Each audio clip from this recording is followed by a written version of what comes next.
Welcome everyone to the last stage of Touhou 6, the embodiment of Scarlet Devil. Yes, we finally made it.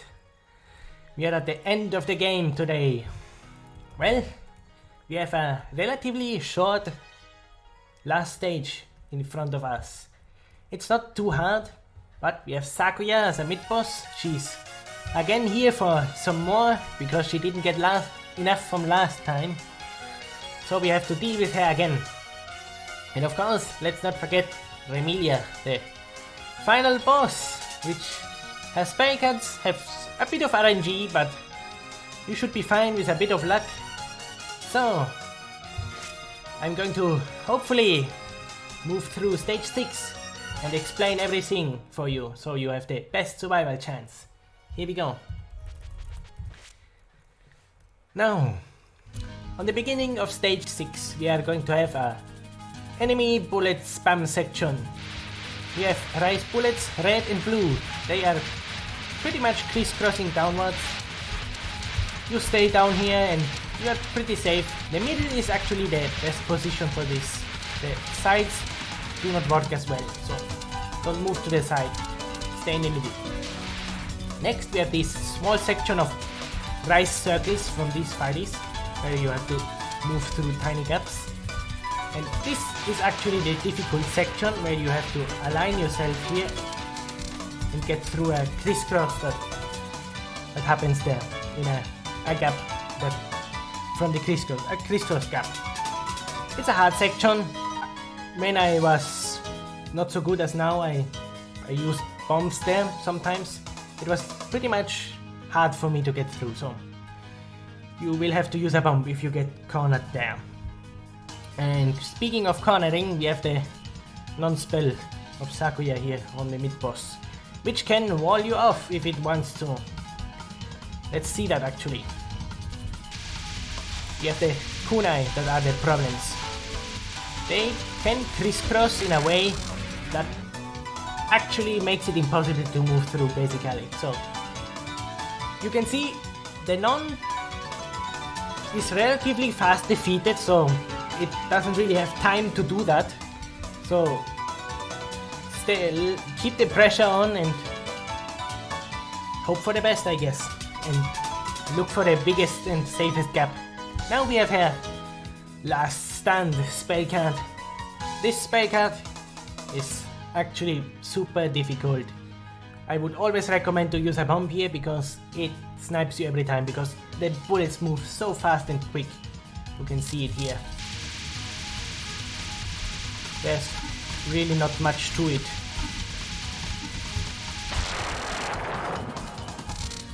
You have to really have a good amount of skill of looking in front of you and predicting where you have to go next. It's pretty insane. But it's thankfully a trade spell card, so by bombing, she gives you a bomb back, so it's not a huge deal if you have enough resources. It's safer if you have 4 bombs, it's safer to, or 3 bombs, so if you have bombs at all, it's safer to trade a bomb than die and reset the bombs without having to gotten to use them. So you have to pretty much think about what's the most efficient way of dealing with resource management. If you don't have bombs on the section, you just YOLO the spell card and hope for the best. So here we have Remilia. Her first non-spell is pretty aggressive. We have large, fast-moving bullets and some smaller bullets scattered in between. It's a spiral, like Kwakuma a bit. It reminds me of Kwakuma's mid-boss non-spell. And it also flips around and you have to invert your dodging. So it's pretty much a step up from that.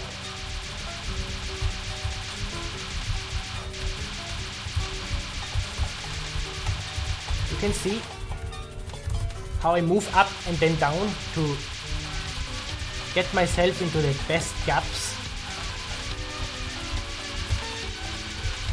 Then moving to the sides here, and the RNG there of her movement wasn't really great, so I pretty much did all my damage with the homing shot, which took forever, as you could have noticed. If she stays pretty much on your shot, the health goes down so quick that you can actually do it in one cycle and she doesn't repeat the pattern again. So that's a possibility. This is pretty similar with this spell card. You have the lasers that can really press you downwards and leave you a little space to dodge, like this. And again, she moves around, so it's pretty much luck based how much damage you can do. But by having the homing shot type, it gets a little bit simpler because you do constant damage anyway. If you would have the shot type that doesn't home, you would really need some good RNG that she stays some time and gets damaged. So this next non-spell here, she's going to shoot a barrage of aimed bullets at you here, like this. And the dodging motion is then she makes like this, where she basically I don't know how to explain it. Would be a barrage, but it's not aimed. She just fills the screen and you have to move in between the gaps that the big bullets and the smaller bullets leave behind here on the sides, and she does it in the other direction now. And then she shoots aimed bullets again at you, and then again. And that's it. That's spell, non-spell, basically.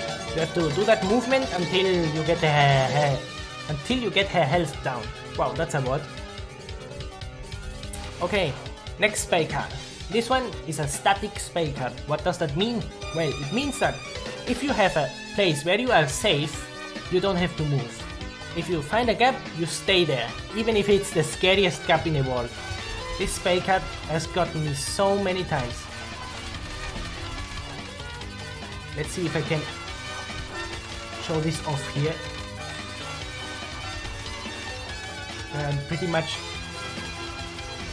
staying in one spot like that.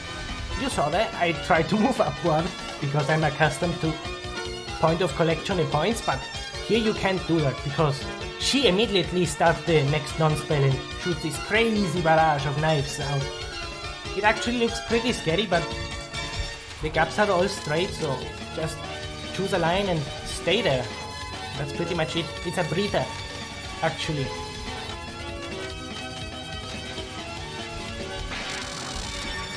Alright, this is the next spell card. This is the trailing bullet knives spell card. She shoots them diagonally from each side, and this spell card has some pretty difficult stuff, which is that if you are on top of the trail that the bullets leave behind, the bullets don't disappear. Sun didn't implement that yet, so if a bullet spawns where your position is, you will die instantly. It's pretty rough, so you have to stay away from the bullet lines at all costs. And you saw there, she was pretty much the whole time on top of my shot, so the spell card went through really fast. So that can happen if you have if Remilia positions herself good. You can really have a way easier time because you don't have to dodge as much. So this is the semi-survival spell. She starts with shooting a bunch of rice bullets downwards. They are pretty straight, and then we have to do this crazy sidestep here and stream the bullets basically. This is streaming. It's not really sidestepping, it's really streaming. You can hear me tap away in the direction. Again, rice bullets.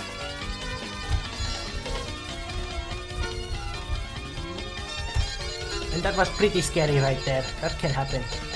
If you choose the last possible gap, stuff like that can happen where you are in that crazy situation where you are locked in and she starts doing the streaming attack and you have to move to a side because the bullet is aimed at you.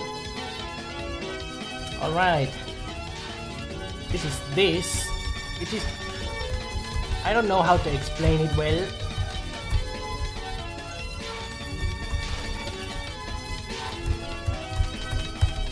Oh my goodness. You can see how staying away from that bullet barrage is everything. You have to get out of there. If you don't get out of there fast enough, you will die because the density that happens is crazy. So he basically makes this star that has one section that is aimed at you, and you have to go to the side gap.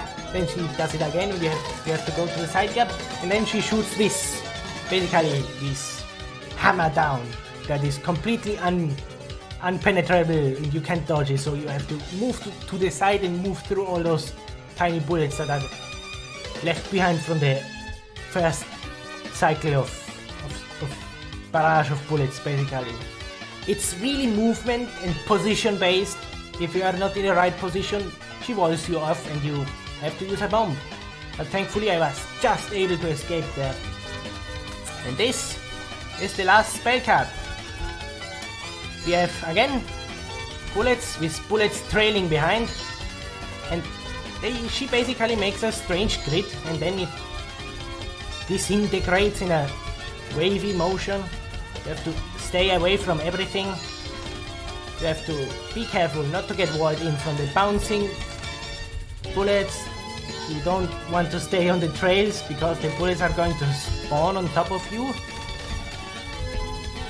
It's insane. You can see there's a strange circle that goes to the side every now and then. That circle can come directly in front of you, and it's basically a wall. But we made it somehow. Incredible. That was insane. Well, that's basically Remilia. I don't know how I made it through with no missing every spell card and not dying by talking and explaining everything. But that's it. I'm not going to do it again.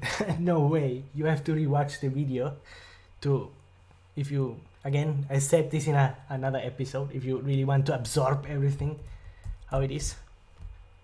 Well, that's it. Now you know the game. If you follow this, what I said, you will have a much easier time actually. And it works because one person already tried it and it worked for him. I saw his replay. He made it, and I didn't have this video uploaded, of course, because I'm making it now. And he made it pretty much great until stage 4, where I left off. And then stage 5 and 6 was really hard for him because he didn't have any route and no basis to go off of. And it was pretty much, he had a ton of resources because he played pretty much perfectly until stage 4, and then all resources got dumped into stage 5 and 6. But he made the 1cc because obviously he had enough resources to pretty much just ram himself through stage 5 and 6. That was amazing to watch. I actually am proud that this really works. It's amazing. It's nothing really different from if you learn a platforming game and you know that enemy is going to come, or you know that platform is going to fall, or whatever. It's with every game. Bullet Hell is no different. You have a way you can move through the game. It may be a bit more difficult because you have to remember, oh, this is going to spawn here. There's a tiny bullet gap here. I have to watch out for this spell card. I have to do this spell card like that, etc, etc. It's basically you have to have a book where you read from your brain what comes next, how do I do that? And also if you play more games, you start having this knowledge that, you know, I know this section, I know how to dodge this. This equals that, and this counters this, and you have these lots of strategies that counter the bullets that come in front of you, or whatever the stage wants to do, or the boss. And that's how you can start playing these games blind. You can start a game and you see, oh, this is like this, I remember this. This is basically like the other game I played before. And it would be like that with every game, right?